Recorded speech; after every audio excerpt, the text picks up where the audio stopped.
it's really cool that you guys put out some reissues. The kind of reissue the albums again. I've always thought that was a good thing to do every now and then, obviously to keep the albums relevant. But a lot of these turned out really well, actually. In the 3 albums, well, I guess there's 4 albums that were reissued that you sang on. I just thought it was interesting to go back and listen to those again. And it's funny because in the 90s, metal wasn't. It really was a genre of music, especially here, that was just almost non-existent for the most part. And going through the 90s and coming out with albums like Time of the Oath, or, my favorite, of course, from the 90s was Better Than Raw. What was it like going through that? I mean, you basically essentially almost restart the band in a sense. You kind of just started from the bottom again and worked your way up, but you also were able to create waves with the Time of the Oath. You had Better Than Raw and Master of the Rings, and all 3 of those albums sounded distinctly different than each other. What was that like for you going through that era of the band? Yeah, it's a little bit sweet and sour, so to say, when we look at the planet. So the whole planet was a bit divided. There was one half of the planet totally into metal, and there was the other half a bit more, rather not. So we found ourselves in countries where we played in front of 500 or 800 people because metal was dead there. Mm-hmm. And next week you play South America or Asia and you suddenly have like the 10,000 in the concert hall, and it's like weird. So very weird. Nowadays it seems like the planet is a bit more united. So you don't have to jump from 800 clubs into 10,000 concert halls, but nowadays you play, if it's a small club, it'll be 3,000 or 4,000 people. That's not a club anymore, so that's a small concert hall. Yeah. And the biggest you play is then 20 or 25,000, the big stadium halls. So this is more equilibrance, so to say. It's more, you can actually bring your stage, your stuff on stage. All the stages are big enough. But back in the days, we had like three stages. The small club stage, a middle club stage, and a concert hall stage. So it was very complicated and very strange touring, because we had a management in England, which was the Iron Maiden management. And they actually, each and every penny was important. So suddenly you had a bad, lousy stage actually, and I said, but this is not nice. I mean, but you don't have that much ticket sales. And I said, but then we'd rather pay a little bit more here because tomorrow we earn. So invest here, have a nice stage set because the people will come next time. But if with that lousy stage set, I doubt that they will come again. Mm-hmm. These discussions made me sick back in the days. Yeah. And then you mentioned we changed the management and went back to my old management of my former band, Pink Cream 69. Mm-hmm. And from there on, everything was nice. There's no discussion about $1 less or $1 more. And they did not actually take over during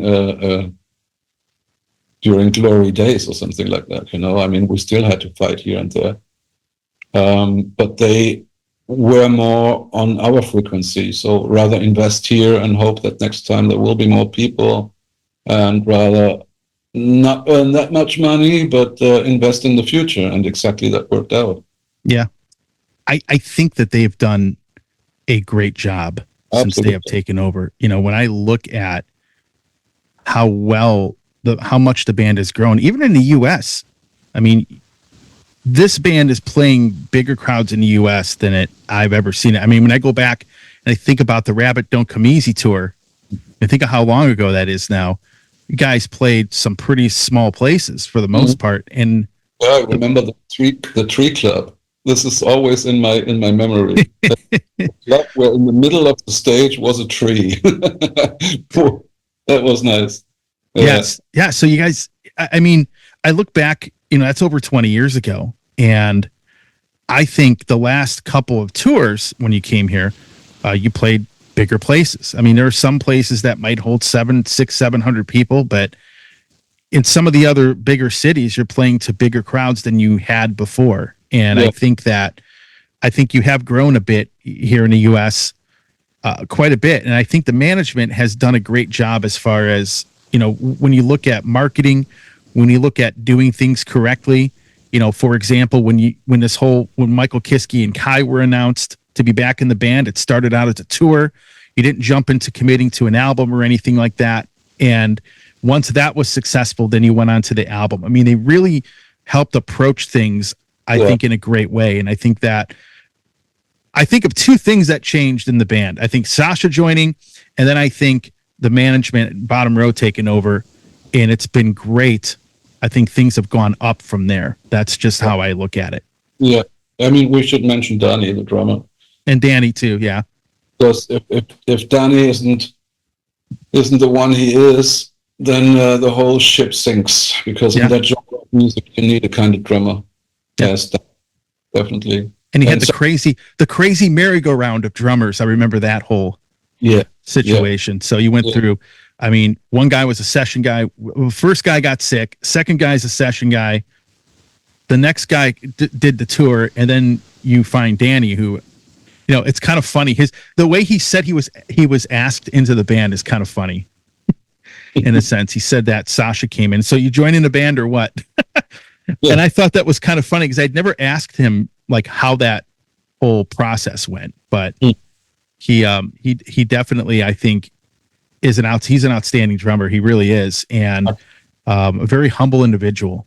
Absolutely.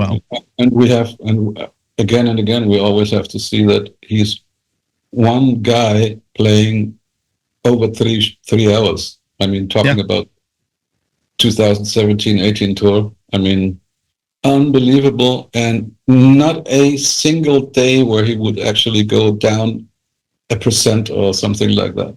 Yeah. He's always spot on %. Unbelievable, that guy. He's scared. What's that? He scared me. And it's funny you say that because people, obviously going on tour is extremely hard. It's really hard on a singer, but people don't realize how difficult it can be for a drummer, especially playing this kind of music. And the fact that anytime I've ever seen that man play and you don't even hear him make mistakes, you don't hear him, his performance he never has like an off night. Yeah, he's constantly spot on. Even though when you talk to him then after show backstage, he's always not satisfied because here and there and blah. But I said, hey, shut up! Nobody gives a fuck. This is like what you are saying is you had a sloppy hi-hat, or the cymbals were not far enough, or blah, blah, blah. I said, nobody realized it. Yeah, but I had a hell of a night. It was very difficult. I said, yeah, but nobody realized it. So shut the fuck up. I mean, it's unbelievable, that guy. He wants to be always 100%. And for me, he is. Even though he thinks he's not, everybody's like just shaking their head and saying, yeah, just let him talk. It's like unbelievable, that guy. Hey, everybody. Tony here from the Metal Command podcast. Again, I appreciate your support. Since 1998, I have hosted this show in one form or another, starting off in radio and now in the podcast format. Again, thanks for watching. And if you like what you see and hear on this show, by all means, please hit the subscribe button, hit the little bell to be notified anytime I do post a video. And if you see this program on any other form of social media, please give me a follow there. Again, I always appreciate your support.